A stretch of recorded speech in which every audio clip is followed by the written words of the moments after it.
નમસ્કાર વિદ્યાર્થી મિત્રો, તમારું હાર્દિક સ્વાગત છે એજ્યુકેશન ઇન ગુજરાતી ચેનલ પર। આજનો આપણો વિષય છે ધોરણ 8 વિષય સમાજ। તેમાં આપણે જોઈએ ચેપ્ટર નંબર 2, તેમનું નામ છે ભારતમાં બ્રિટિશ શાસન ઈસવીસન 1757 થી ઈસવીસન 1857। તેમાં પ્રશ્ન પહેલો જોઈએ, નીચેના પ્રશ્નોના મુદ્દાસર ઉત્તર આપો। એમાં પહેલું છે કે ભારતમાં ગળી ઉત્પાદનની પ્રથાઓ વિશે જણાવો। ભારતમાં ગળી ઉત્પાદનની બે પ્રથા હતી, નીજ અને રૈયતી। એમાં પહેલાં જોઈએ આપણે નીજ પ્રથા, કે આ પ્રથામાં છે એ ખેડૂત પોતે જ પોતાના હળ, બળદ અને ઓજારોનો ઉપયોગ કરી અને ગળીની ખેતી કરતા, અને જ્યારે કાચો માલ તૈયાર થાય ત્યારે જે ગળીનો છોડ કાપી અને ગળીના કારખાનામાં પહોંચાડવામાં આવતો હતો। ત્યારબાદ આપણે બીજું જોઈએ રૈયતી પ્રજા। આ પ્રથામાં ખેડૂત છે પોતાની જમીન ઉપર ગળીનું વાવેતર કરતો અને તે તૈયાર થાય ત્યારે બાંધિયા ભાવે કારખાનેદારોને વેચતો હતો। આ પદ્ધતિમાં કારખાનેદાર ખેડૂતને લોન ધીરતો, જેનો ઉપયોગ છે ખેડૂત ખેતી માટે કરતો હતો। મોટાભાગનું ઉત્પાદન રૈયતી પ્રથાથી થતું હતું, કારણ કે ગળીના ઉત્પાદકોને તે વધુ લાભદાયક હતું। તેમાં કારખાનેદારો ગળીનો નીચો ભાવ છે બંધાતા અને ખેડૂત પર જુલમ કરી પણ ખેડૂત જોડે ગળીનું વાવેતર કરાવાતું, અને જો તે અન્ય પાકો ઉગાડે તો તે પાકનો નાશ કરાતો। આમ રૈયતી પ્રથાથી ખેડૂતોને નુકસાન થતું હતું। ત્યારબાદ આપણે બીજો પ્રશ્ન જોઈએ કે 18મી સદીમાં ભારતમાં ખેતીની સ્થિતિ કેવી હતી, કેમ? તેમાં આપણે જોઈએ કે 18મી સદીમાં ઉત્તરાર્ધમાં અંગ્રેજોએ ભારતના કેટલાક પ્રદેશોમાં દીવાની સત્તા મેળવી હતી। અંગ્રેજોનું ભારતમાં શાસન આવ્યું ત્યાં સુધી ભારતના ખેડૂતો અને ખેતી બંને સમૃદ્ધ હતા। ખેડૂતો પોતાની જરૂરિયાત મુજબ ખેતી કરતા અને સારું વળતર મેળવતા હતા। જ્યારે કંપની શાસન દરમિયાન અંગ્રેજો વેપારી પાકોને નીચા ભાવે ખરીદવા પોતાની રાજકીય સત્તાનો દુરુપયોગ કરતા હતા। ખેડૂતોને વાવેતર માટે અગાઉથી ધિરાણ આપવામાં આવતું। ખેડૂતો દેવાદાર બન્યા પછી તેમની પાસેથી નીચા ભાવે વેપારી પાકો છે ખરીદવામાં આવતા। ઇંગ્લેન્ડના ઉદ્યોગોને સમૃદ્ધ કરવા જોઈતા કાચા માલની ખેતી પરાણે કરાવાતી। વેપારીઓ ભારે નફો મેળવતા અને ખેડૂતો આર્થિક રીતે પાયમાલ થતા। 18મી સદીના અંતમાં અંગ્રેજોની ભારતમાં વેપારી પાકો ઉપર સત્તા સ્થાપવાની નીતિના કારણે ખેડૂતો છે એ મોટી સંખ્યામાં જમીન વિહોણા ખેતમજૂર બની ગયા। પ્રશ્ન નંબર 5, નીચેના પ્રશ્નોના 1-2 વાક્યોમાં ઉત્તર આપો। પહેલું છે, મિર્જાફરને હટાવીને અંગ્રેજોએ કોને બંગાળનો નવાબ બનાવ્યો? જવાબ છે મિર્જાફરને હટાવીને અંગ્રેજોએ મીર કાસિમને બંગાળનો નવાબ બનાવ્યો। બીજું, મીર કાસિમને અંગ્રેજો સામે કઈ બાબતમાં વાંકું પડ્યું હતું? મીર કાસિમને બંગાળમાં કરમુક્ત ખાનગી વેપાર કરવાની બાબતમાં અંગ્રેજો સામે વાંકું પડ્યું હતું। ત્રીજું, કયા યુદ્ધના વિજયથી અંગ્રેજોને બંગાળમાં મહેસૂલ ઉઘરાવવાની સત્તા મળી? જવાબ છે બક્સરના યુદ્ધના વિજયથી અંગ્રેજોને બંગાળ ઉપરાંત બિહાર અને ઓડિશામાં મહેસૂલ ઉઘરાવવાની સત્તા મળી। ચોથું, ભારતમાં કયા ગવર્નર સમયમાં કાયમી જમાબંધી દાખલ કરવામાં આવી? તેનો જવાબ છે ગવર્નર કોર્નવોલિસના સમયમાં ભારતમાં કાયમી જમાબંધી દાખલ કરવામાં આવી। પાંચમું છે, રૈયતવારી પદ્ધતિના પ્રણેતા કોણ હતા? રૈયતવારી પદ્ધતિના પ્રણેતા થોમસ મુનરો હતા। છઠ્ઠો પ્રશ્ન છે, રૈયતવારી પદ્ધતિમાં જમીનના માલિક કોને ગણવામાં આવતા? રૈયતવારી પદ્ધતિમાં જમીન ખેડનારને જમીનના માલિક ગણવામાં આવતા હતા। સાતમો પ્રશ્ન છે, મહાલવારી પદ્ધતિનો અમલ ક્યાં કરવામાં આવ્યો? મહાલવારી પદ્ધતિનો અમલ ઉત્તર, પશ્ચિમ પ્રાંત અને મધ્ય ભારતના કેટલાક પ્રદેશોમાં થયો હતો। આઠમું છે, યુરોપમાં નિકાસ થતા પાકોમાં મુખ્યત્વે શાનો સમાવેશ થતો હતો? ભારતમાંથી યુરોપમાં નિકાસ થતા પાકોમાં મુખ્યત્વે ગળી, કપાસ, કાચો રેશમ, અફીણ અને મરીનો સમાવેશ થતો હતો। નવમો પ્રશ્ન છે, ઈસવીસન 1780ના દાયકામાં ચીન અને ભારતના કપાસ ઉત્પન્ન કરતા પ્રદેશો પર કોનો અંકુશ હતો? ઈસવીસન 1780ના કાયદામાં ચીન અને ભારત કપાસ ઉત્પન્ન કરતા પ્રદેશો પર ઈસ્ટ ઇન્ડિયા કંપની અને તેમના કૃપાપાત્ર કેટલાક વેપારીઓનો અંકુશ હતો। 10મો પ્રશ્ન છે, 18મી સદીના ભારતના મહત્વના વેપારી પાક જણાવો. જવાબ છે 18મી સદીના ભારતના મહત્વના પાકો ગળી, કાચું રેશમ, કપાસ, શેરડી, ચા, અફીણ, મરી અને ગરમ મસાલા હતા. 11મો પ્રશ્ન છે રેશમના વેપારીઓ કઈ જનજાતિ પાસેથી કાચું રેશમ ખરીદતા હતા? જવાબ છે રેશમના વેપારીઓ સંથાલ જનજાતિ પાસેથી કાચું રેશમ ખરીદતા હતા. 12મો પ્રશ્ન 18મી સદીમાં મુંડા જાતિના લોકો કયો વ્યવસાય કરતા હતા? તેમનો જવાબ છે 18મી સદીમાં મુંડા જાતિના લોકો શિકાર કરવાનો તથા વન્ય પ્રદેશો એકત્ર કરવાનો વ્યવસાય કરતા હતા. 13મો પ્રશ્ન છે કઈ જનજાતિના લોકો પશુપાલન સાથે જોડાયેલા હતા? જવાબ છે વનગુજર, લબાડિયા, ગદ્દી અને બકરવાલ સમુદાયના લોકો પશુપાલન સાથે જોડાયેલા હતા. 14મો પ્રશ્ન છે ખેતી સાથે જોડાયેલ જનજાતિ ભારતના કયા પ્રદેશોમાં મુખ્યત્વે જોવા મળતી હતી? ખેતી સાથે જોડાયેલ જનજાતિ ભારતના પૂર્વોત્તર અને મધ્ય ભારતના પર્વતીય તથા જંગલ વિસ્તારોમાં મુખ્યત્વે જોવા મળતી હતી. 15મો પ્રશ્ન છે 18મી સદીમાં ભારતમાં જોવા મળતી જનજાતિઓ જણાવો. 18મી સદીમાં ભારતમાં ખોંડ, સંથાલ, મુંડા, કોયા, કોલ, ગોંડ, વનગુજ્જર, ભીલ, લબાડિયા, ગદ્દી, બકરવાલ જેવા જનજાતિ સમુદાયના લોકો હતા. 16મો પ્રશ્ન છે ખોંડ જનજાતિના લોકો ચામડાને રંગવા કયા ફૂલોનો ઉપયોગ કરતા હતા?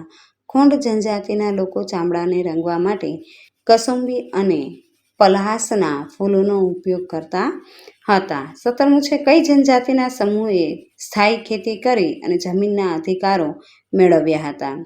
છોટાનાગપુરના મુંડા ઉપરાંત સંથાલ અને ગોંડ જનજાતિના લોકોએ સ્થાયી ખેતી કરી જમીનના અધિકારો મેળવ્યા હતા. 18મો પ્રશ્ન છે બિરસા મુંડાનો જન્મ ક્યારે થયો હતો? બિરસા મુંડાનો જન્મ 15 નવેમ્બર 1857ના રોજ થયો હતો. 19મું બિરસા મુંડાના માતા પિતાનું નામ જણાવો. જવાબ જોઈએ કે બિરસા મુંડાના પિતાનું નામ સુગના મુંડા અને માતાનું નામ કરમી મુંડાઈના હતું.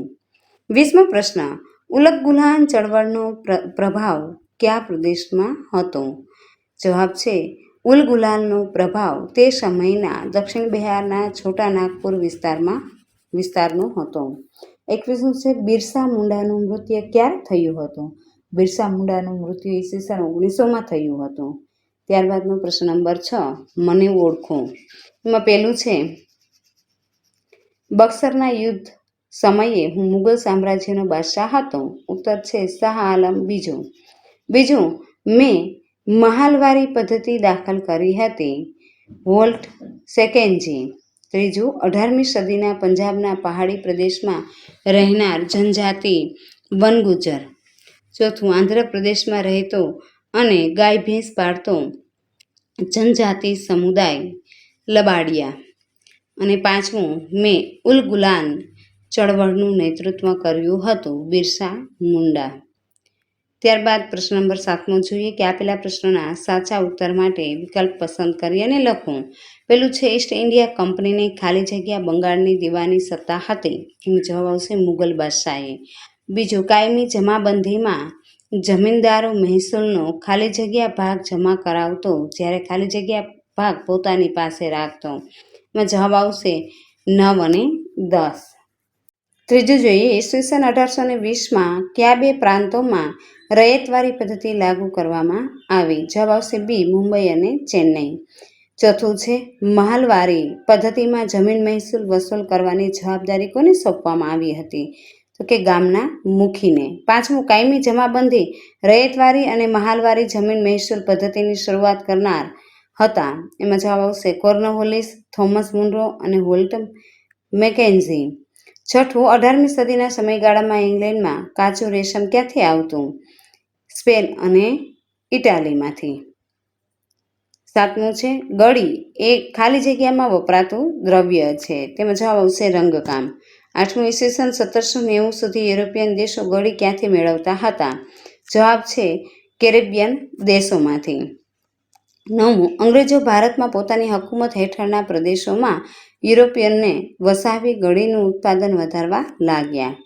10મું છે ભારતમાં ગળી ઉત્પાદનની કેટલી પ્રથા હતી? તો કે 2 પ્રથા હતી. 11મું છે ગળીના રમખાણો કયા વર્ષે થયા હતા? જવાબ છે ઈસવીસન 1859 અને 60માં.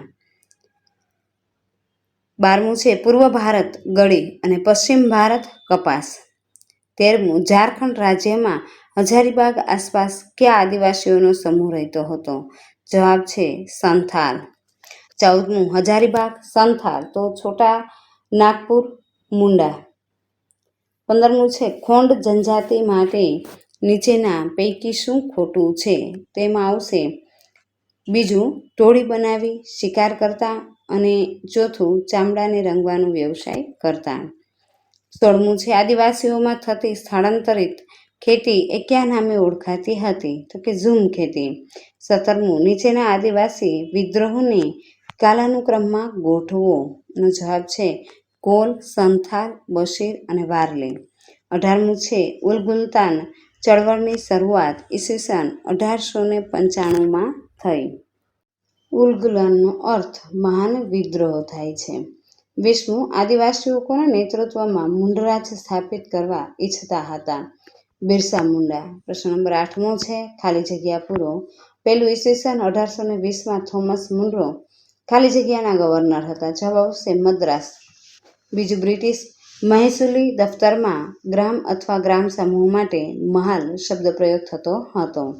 ત્રીજું મહાલનું એકમ ગામ અથવા ગામનો સમૂહ હતો.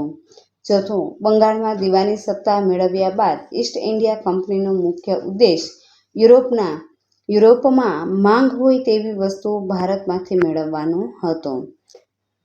5મું છે ભારતીય ગળીનો ઉપયોગ સુતરાઉ કાપડને રંગવામાં થતો હતો. 6થું સંથાલ જાતિના આદિવાસીઓ રેશમના કીડા પાળતા હતા. 7મું કુલુનો ગદ્દી અને કાશ્મીરનો બકરવાલ સમુદાય ઘેટા બકરા પાળતો હતો. 8મું છે પશુપાલન કરતી કેટલીક જનજાતિના લોકો ઋતુ અનુસાર પોતાના પશુઓને લઈ સ્થળાંતર કરતા. 9મું ઝાડ અને ઘાસ સળગાવતા મળતી રાખમાં પોટાશ હોવાથી જમીન છે ફળદ્રુપ બનતી.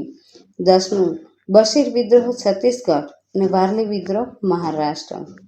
11મું બિરસાએ વૈષ્ણવ ધર્મ પ્રચારક સાથે પણ કામ કર્યું હતું. 12મું બિરસા 2 વર્ષ બાદ જંગલમાંથી મુક્ત થયા. ત્યારબાદ પ્રશ્ન નંબર 9 છે નીચે આપેલા વિધાનો ખરા છે કે ખોટા તે નિશાની કરી જણાવો. પેલું છે બક્સરના યુદ્ધમાં મીર કાસિમની જીત થઈ. એ વિધાન ખોટું છે. કાયમી જમાબંધીના કારણે ખેડૂતોનું શોષણ થતું અટક્યું. એ વિધાન પણ ખોટું છે. ત્રીજું કાયમી જમાબંધીના લીધે અન્નભંડાર તરીકે ઓળખાતું બંગાળ કંગાળ બન્યું. એ વિધાન સાચું છે. ચોથું રૈયતવારી પદ્ધતિ દ્વારા ખેડૂતોને જમીનનો હક મળતા ખૂબ જ ફાયદો થયો. એ વિધાન ખોટું છે. 5મું મહાલવારી પદ્ધતિમાં મહેસૂલનું એકમ ખેડૂતનું ખેતર હતું. આ વિધાન ખોટું છે. ત્યારબાદ 6થું ઈસ્ટ ઇન્ડિયા કંપની ભારતમાં ખેત પેદાશોના ખરીદ વેચાણ બજારો ઉપર પોતાનો ઇજારો સ્થાપવા માંગતી હતી. આ વિધાન સાચું છે. 7મું છે 19મી સદીના અંત સુધી બંગાળમાં ઉત્પન્ન થતું કાચું રેશમ માત્ર ઇંગ્લેન્ડમાં નિકાસ થવા લાગ્યો. આ વિધાન સાચું છે.